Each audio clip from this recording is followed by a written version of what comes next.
Food safety training videos. Food safety program developed and distributed by Food Safety Solutions. Safe hands to food handlers. The information contained in this video is a guideline only. Food safety training for new employees, level 1.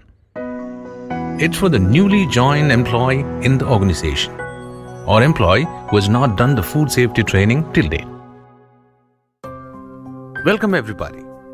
My name is Saji Alexander. This training will be carried out in stages during the course of your employment. The first stage of training is level 1, which will be done today. It takes about 45 minutes to 1 hour and will be followed by close supervision. Food is one of the most basic pleasures in life, and what other applies necessaries brings more happiness than a good meal with friends and family.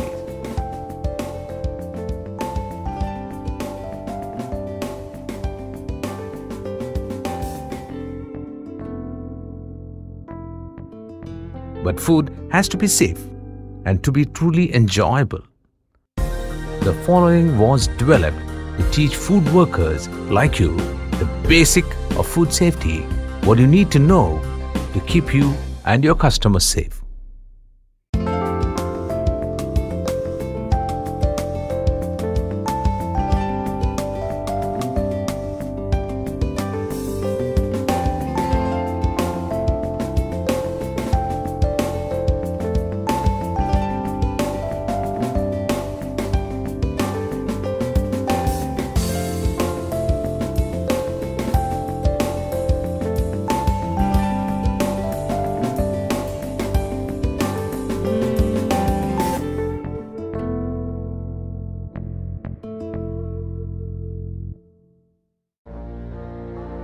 Food Safety Program. The goal of the Food Safety Program is to reduce the incidence of the foodborne illness. Foodborne illness is sometimes called food poisoning. As per a latest study, 28 cases of foodborne diseases happen per 10,000 population per year. 55% of the people are affected with foodborne diseases because of improper cooking and storage. 24% of the people are affected due to poor hygiene. 3% of the people are affected from unsafe food sources. Remaining, most of the food poisoning cases are unrecorded and unreported because people suffer mild symptoms and recover quickly. As outbreaks, a large amount of food is contaminated through mishandling during production, processing, transport, preparation, and storage. Let's see how, in the food premises, this goal is accomplished. It's by inspecting food premises by the food inspectors once or twice a year.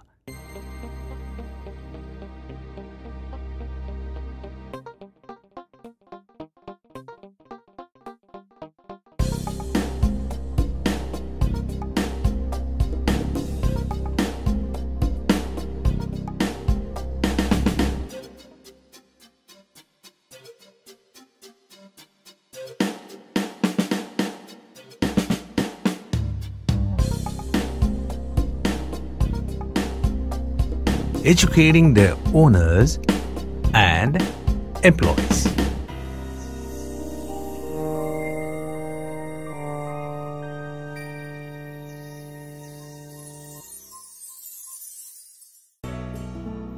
The topics covered in this level are food safety, its functions and side effects, handling food temperature as a best practice, danger zone temperatures, different sources food pass through to consume, purchasing, storage, cooking, serving, personal hygiene, that is hygiene practice and unhygienic practice, hand washing techniques, and when to wash hands. Can you work near food area if you are sick? Cleaning and sanitation, pest control, and waste disposal. Let's start with food safety, its functions and side effects. What is food safety? Food safety means preparing, cooking, and storing the food in such a way keep free from harmful bacteria or toxins, which can make food unsafe to consume. Otherwise, food safety refers to the conditions and practices that preserves the quality of food to prevent contamination and foodborne illness.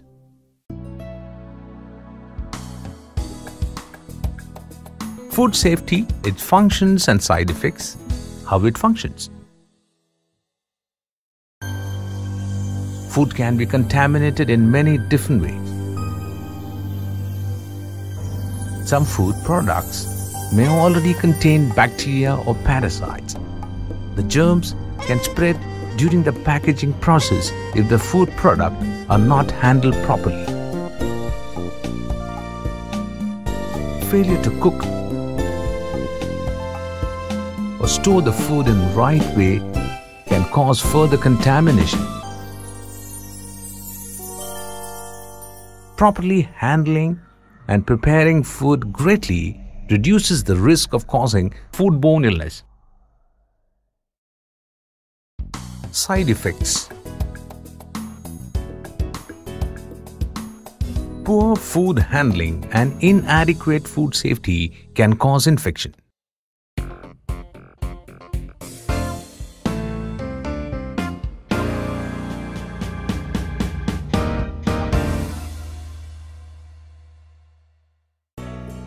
Symptoms of foodborne illness vary, but usually there are chances of illness like stomach cramps, headache, nausea, and vomiting or diarrhea.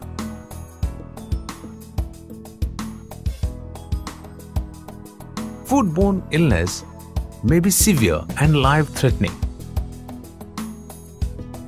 especially in young children, older adults, pregnant women, and people with weakened immune system.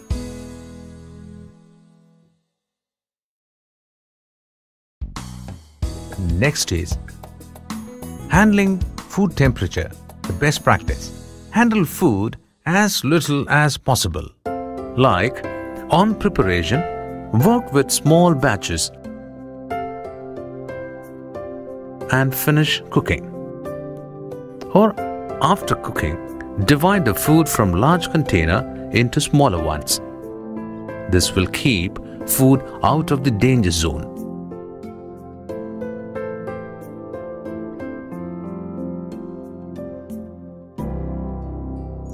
Because on temperature, most bacteria grow best around body temperature but will grow over a wide range of temperatures. 4 degrees Celsius or less, bacteria are not killed, but it is too cold for them to multiply. At 63 degrees Celsius or above, it is too hot for the bacteria to multiply. Store food correctly, such as store raw and cooked food separately.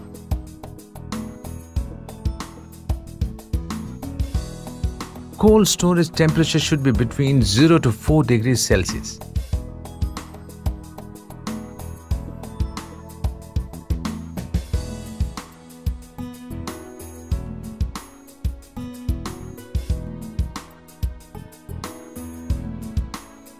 Frozen storage temperature should be below minus 18 degrees Celsius.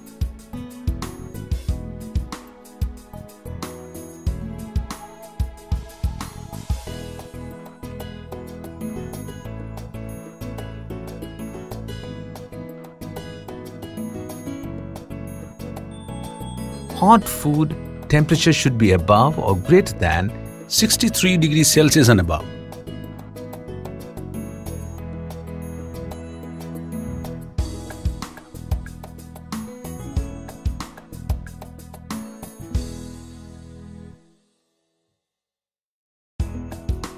Next is danger zone. Let's see what is danger zone. The temperature danger zone is a range of temperatures between 4 and 60 degrees Celsius in which bacteria multiplies and other disease-causing microorganisms survive in this range. To avoid danger zone,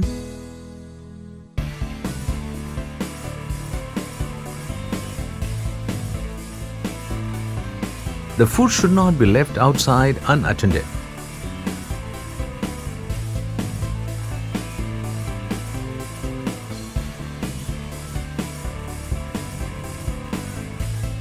If the food stays on danger zone level for longer hours, it has to be discarded. If food is not going to be served immediately or processed further, it must be cooled down between 0 degrees Celsius to 4 degrees Celsius as quickly as possible.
If food is not going to be served or cooled immediately, it must be kept hot at 63 degrees Celsius or hotter.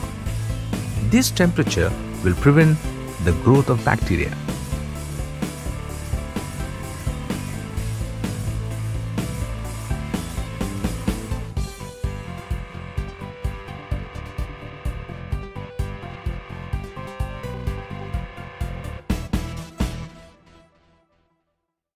This is typically done in ovens, steam tables, holding pots or chafing pans.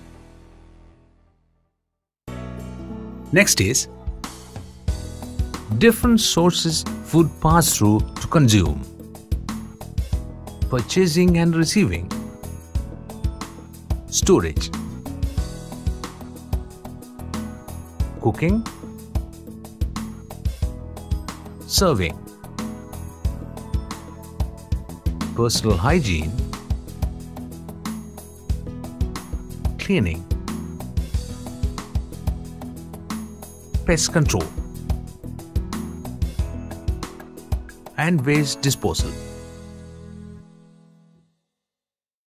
The consumer can be assured of safe food when best practice is followed at each step involved in the production and the service of the food.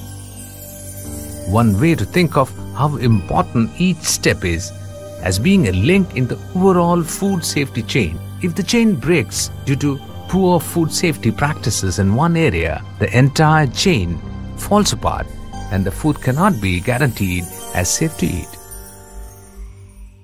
Go through the links in the chain. Purchasing and receiving. For purchasing, choose your supplier carefully. By choosing a reputable supplier, you are helping to ensure that the food is fresh, of good quality, and less likely to be contaminated or temperature abused. While receiving, few things to be careful.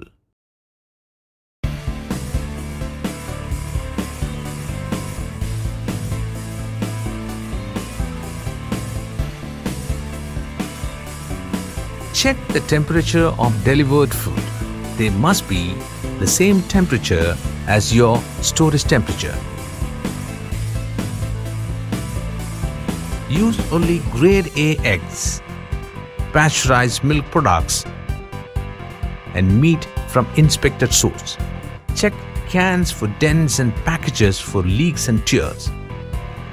Check expiry or best before dates. Look for science and ensure that frozen food was and not thawed and refrozen.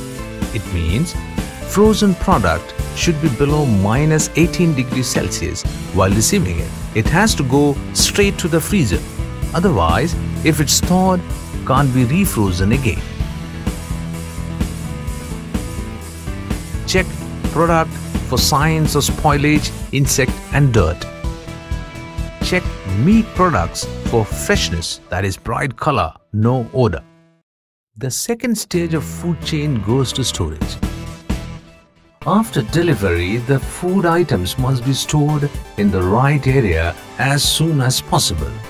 Temperature control and the recording of temperature is important at this stage.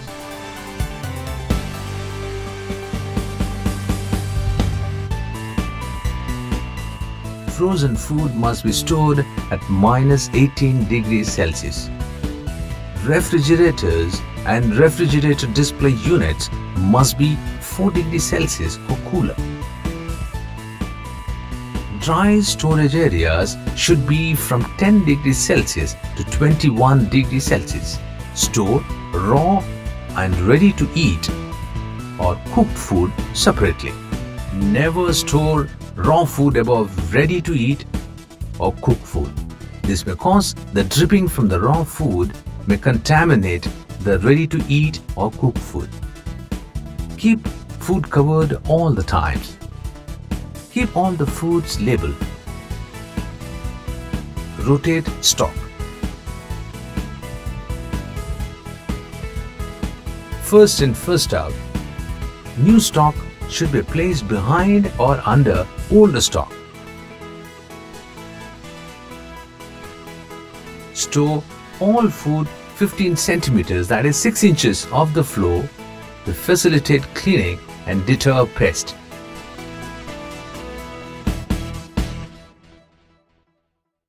Next is cooking.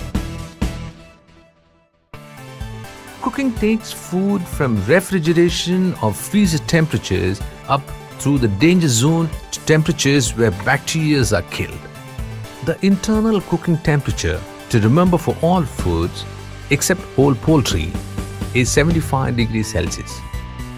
Internal cooking temperature means the temperature inside the food, not the oven, grill or oil temperature. Use a calibrated probe thermometer and insert it into the thickness part of the food away from the bones.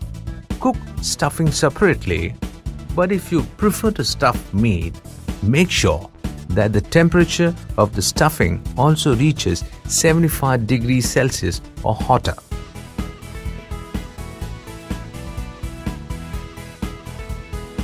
Cooking should be done in one continuous step with no partial pre-cooking.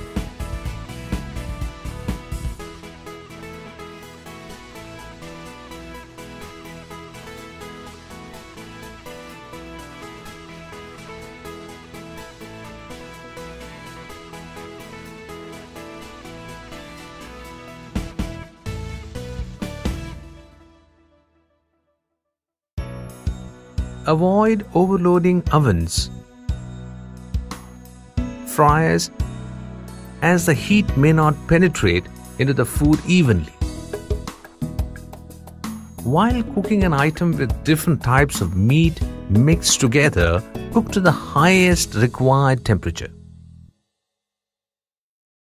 The Food Premise Regulation states minimum internal cooking temperature for some food, that is, for whole poultry, 82 degrees Celsius. For poultry other than whole, that is pieces and grounds, is 74 degrees Celsius. For ground meat other than poultry is 71 degrees Celsius. For pork whole, at 71 degrees Celsius, that is 160 degrees Fahrenheit. And for fish, the minimum internal cooking temperature is 70 degrees Celsius. For convenience and simplicity, a good minimum internal cooking temperature to remember for all foods except whole poultry is 75 degrees Celsius. Next is serving.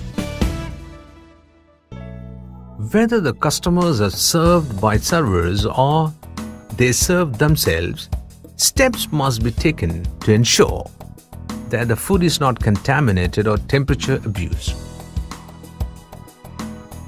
Serving staff should not touch the business end of knives, forks, and spoons. Handle cups and glasses by the bottoms or handles, not by rims. Use gloves, tongs, or utensils to serve food.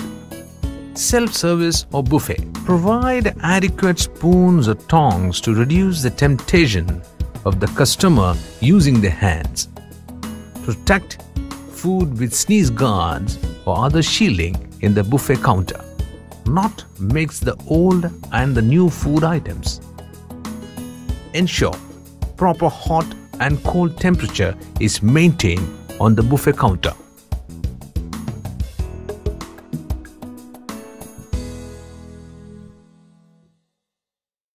Next is personal hygiene as a good practice. Before working in a food environment, staff should ensure that they take all the necessary steps so that they personally do not put the food at risk. They should demonstrate high standard of personal hygiene, personal cleanliness and clean uniform. Food handlers should wear light-colored clothing which will show dirt more readily, which may contain microorganisms. Light colors will also deter a food handler from wiping their hands on their clothing, an act which could cause cross-contamination. When clothing is visibly dirty, it is time to change it. The food premises regulation requires food handlers to wear clean outer garments. Regular hand washing. Hands are easily contaminated. The pores, crevices and folds in skin trap dirt and therefore microorganisms and are difficult to clean. Short nails and no nail varnish, because normal washing does not get under the nail. Nail polish should not be worn because it can chip off and get into food, and it may discourage an individual from using a nail brush to scrub. Jewelry should not be worn because it can trap dirt, fall off, and get caught on an equipment. Always cover cuts and burns. Hair should be kept covered and tidy. Headgear such as hairnet or hat must be worn by all food handlers. The food premises regulation says that food handlers must wear headgear that confines the hair. Avoid excessive use of perfume, deodorants, aftershave and makeup. Gloves for ready-to-eat food. Remember, disposable gloves can become contaminated just like bare hands. Therefore, gloves must be changed regularly and after each action, or else these may cause contamination.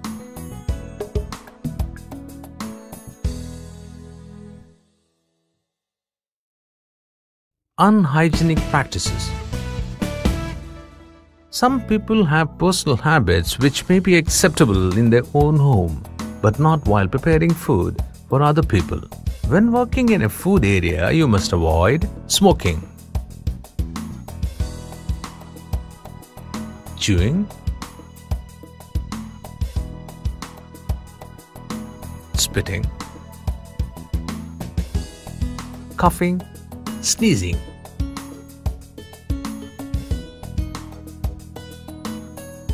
Tasting food with your finger.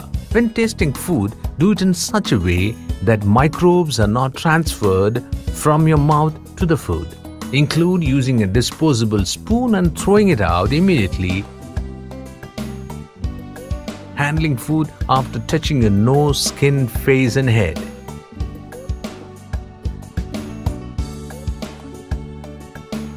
Opening bags by blowing on them.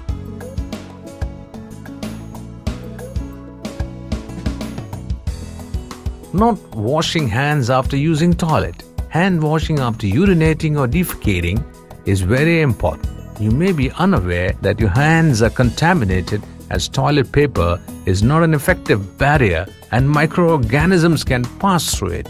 A large portion of foodborne illness is spread through the fecal-oral route. This means that the organisms are found in the feces, and if spread to food and eaten, they can cause illness. Fecal spread of microorganisms can result in large outbreak of foodborne illness. Hand washing techniques. 6 steps. Hand washing is the single most important way to prevent the spread of diseases. Proper hand washing prevents the spread of microorganisms from one food to another, that is cross-contamination, and from your body to the food. The proper way of hand washing is: wet your hands with warm running water. Add liquid soap. Do not use bar soap. Rub your hands together to make a soapy lather.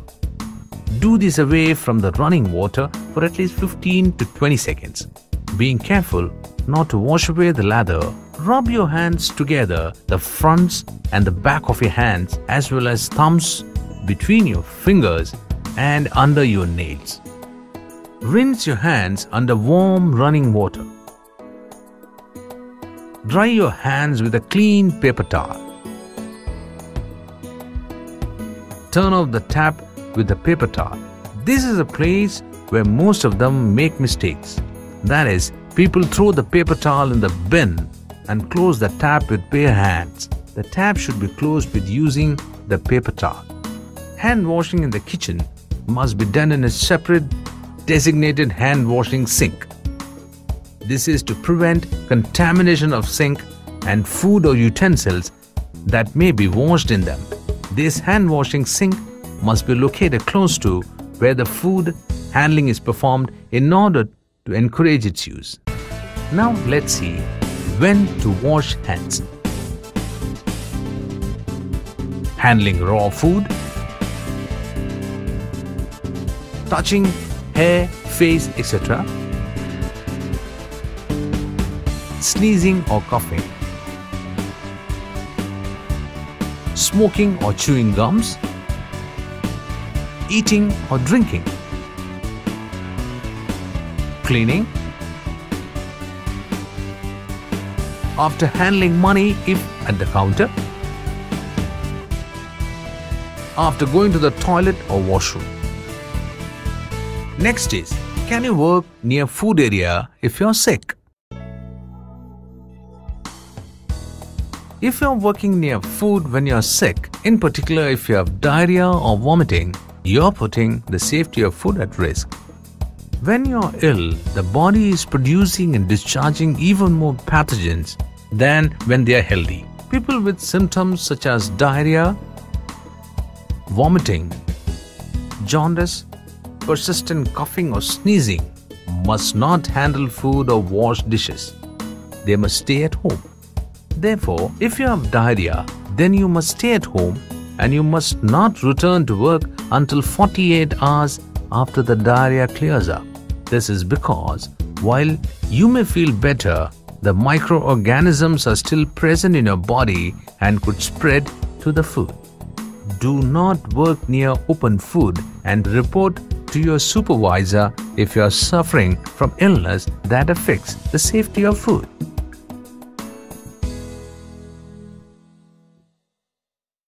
Next is cleaning and sanitizing. Regular cleaning and sanitizing of all food contact surfaces is an essential step in controlling the number of microorganisms present in a food premise. Cleaning refers to the removal of dirt which may contain or hide microbes. Proper cleaning is accomplished with the use of detergents, that is soap, which help lift dirt off and keep it in the water.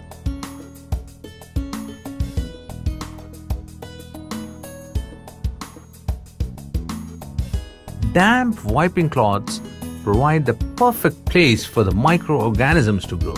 Wiping with a dirty cloth just spreads bacteria around.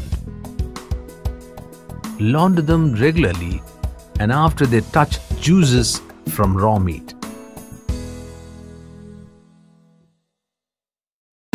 Sanitizing.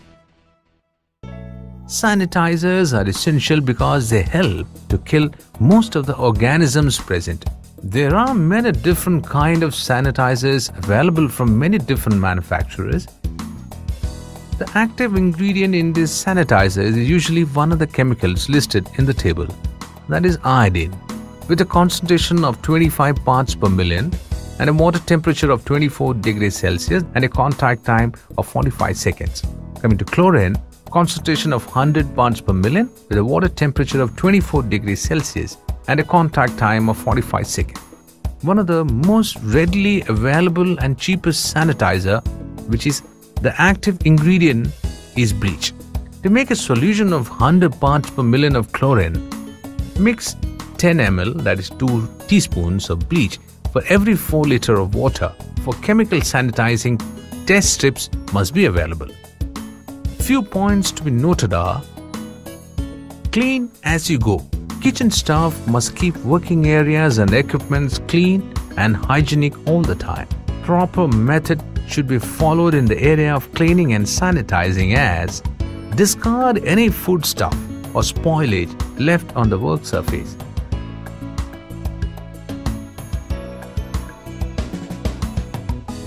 Clean with soap solution and scrub.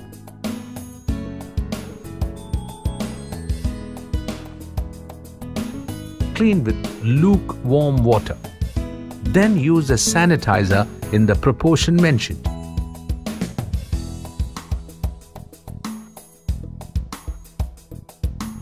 Food should always be placed on a clean surface. Use correct cleaning products and equipment. Store cleaning products in the cleaning store. Next is pest control. Insects and rodents are more than just gross. They are capable of spreading disease-causing organisms. Rodents and insects transport dirt and microbes on their feet, hairs and feces, all of which may end up in spoiling a food product. The premise for insect and rodent control is simple: deny them food and shelter.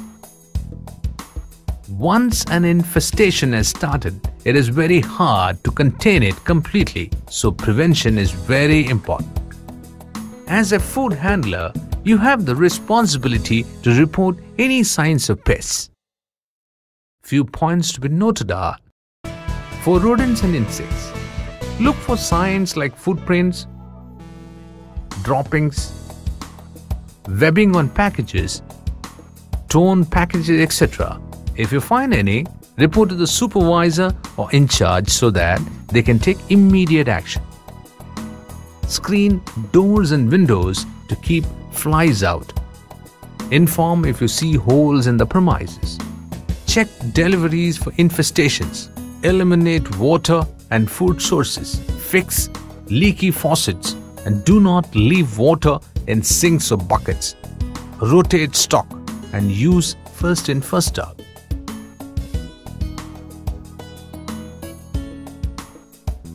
Keep food covered. Keep garbage covered. Coming to waste disposal. To prevent attracting pests, the correct waste disposal procedure should be followed. Use bins provided. When bins are filled, inform the kitchen steward to remove and clean it. Make sure waste bin is covered. Wash hands after handling waste.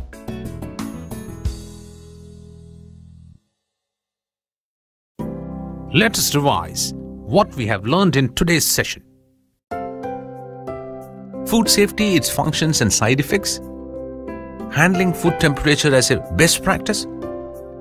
Danger zone temperatures. Different sources food passed through to consume.